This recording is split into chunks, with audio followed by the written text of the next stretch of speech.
What is up, and welcome back to another episode of Blood and Beer, the show where we talk blood sport and we drink beer. I'm your host, Matt, and as always, we got some MMA to talk, we got some boxing to go over as well. Lots been going on in the MMA world, and we're going to jump right into things. I'll address my absence from the show real quickly. It's been a couple months, 6 or 7 probably, since I've been on here. I've just been busy with work and at the house, getting shit set up, doing some cool projects here, so that's what's been kind of...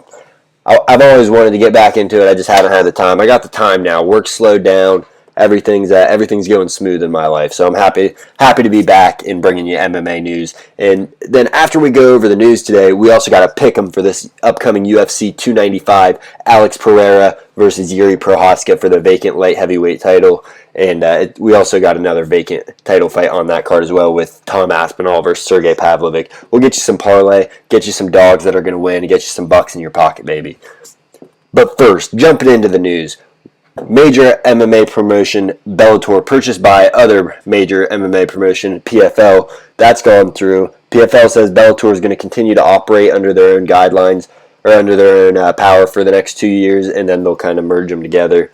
It's a win-win for the Bellator athletes, for the PFL athletes. We got better competition. You got more people, just higher quality matches. You're going to have more well-known names, so you're going to be able to do more cards, more quality cards as well. And the Bellator fighters, they're not getting buried on Showtime anymore, because who the fuck has Showtime? And I mean, maybe the 10 Bellator fans. I had it for a while, but Bellator's cards kind of fell off, and I was like, you know what, I'm not paying for $10 a month for this. So good for Bellator, good for PFL, good for MMA, because we're going to get to see PFL just get that much better as a promotion. And it's still not going to be on the level of UFC, but they're going to put on some quality programming over there, I'm sure.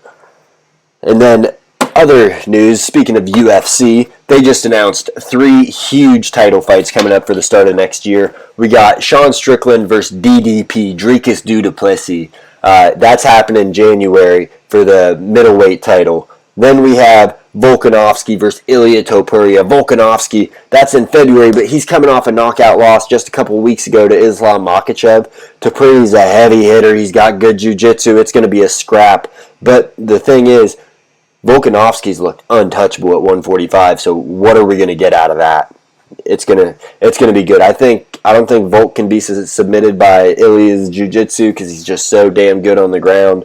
But man, that chin's a little sus right now, and Ilia's got a fucking punch, buddy.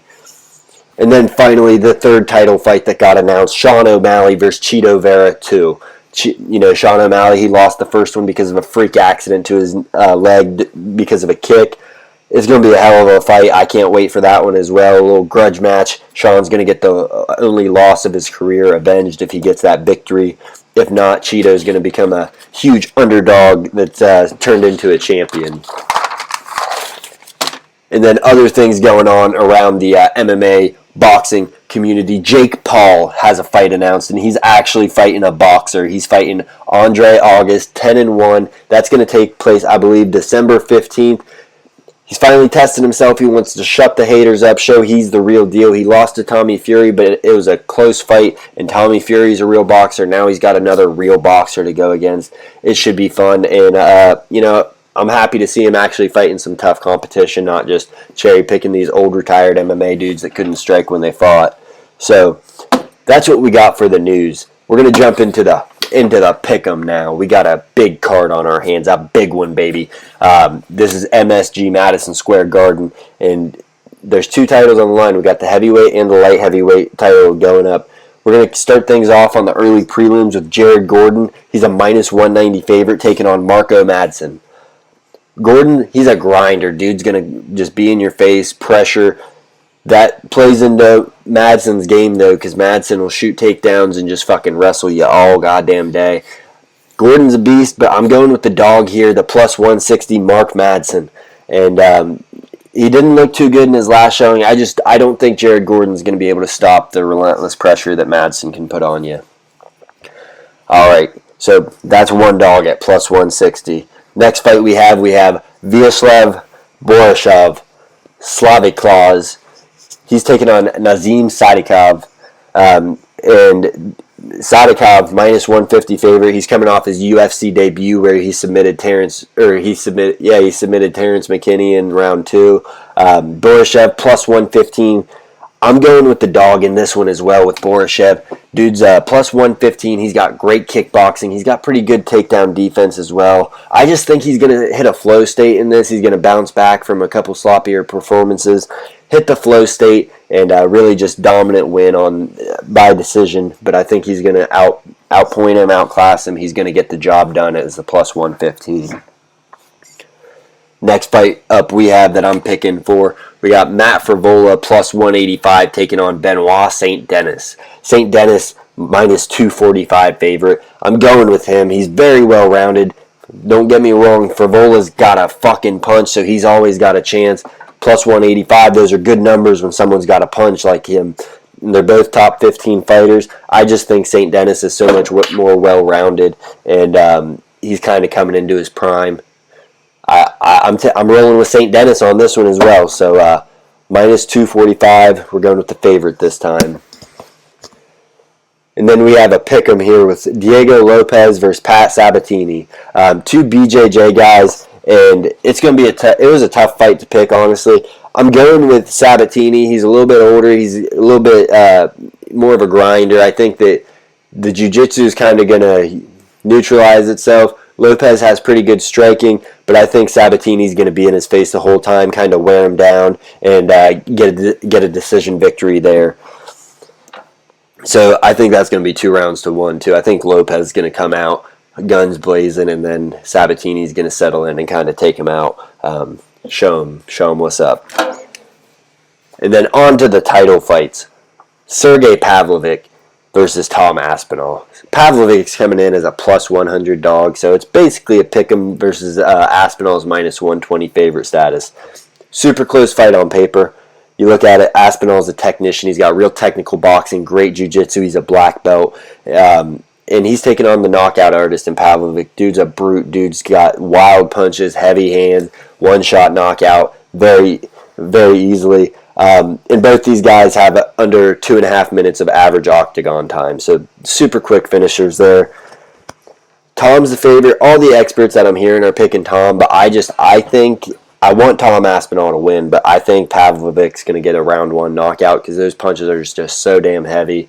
And at heavyweight, you don't need to be that technician to win those fights. So I'm going with Pavlovich. I'm hoping I'm wrong, but we're rolling with him because that knockout punch at heavyweight is just the real deal. And that's for the interim heavyweight championship because we had to lose the John Jones versus Stipe Miocic fight.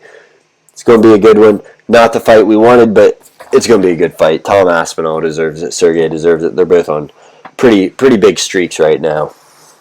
And then finally, last fight that we're going to go over today, Alex Pereira, Poatan. He's taking on Yuri Prohaska. So we got a samurai versus a warrior. This is going to be just a fun fight. Both these guys are strikers. Both fight with their hands down at their hips, just caution to the wind. Heavy hitters as well. I don't see this one going out of the first round. Now, Poatan's a slight favorite, just like Aspinall at minus 120 versus Prohaska being plus 100. I think that ring rust with Prohaska being out for over a year, I think ring rust is going to play a major factor in this.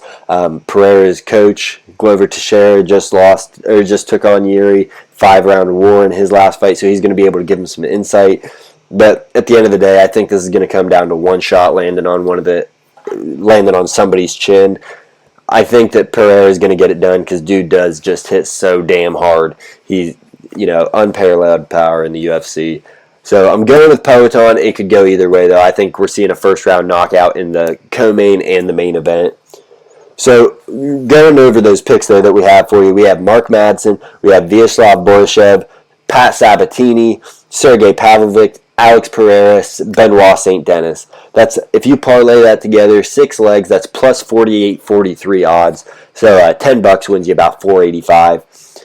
I don't know how it's going to go. I might get them all wrong because they're all, except for the Benoit St. Denis, just jinxed it. He's probably going to lose now. But they're all pretty close fights for me. They're all pick'ems if you look at it on paper, or a dog that we got. So hopefully I make you some money. Hopefully I make me some money.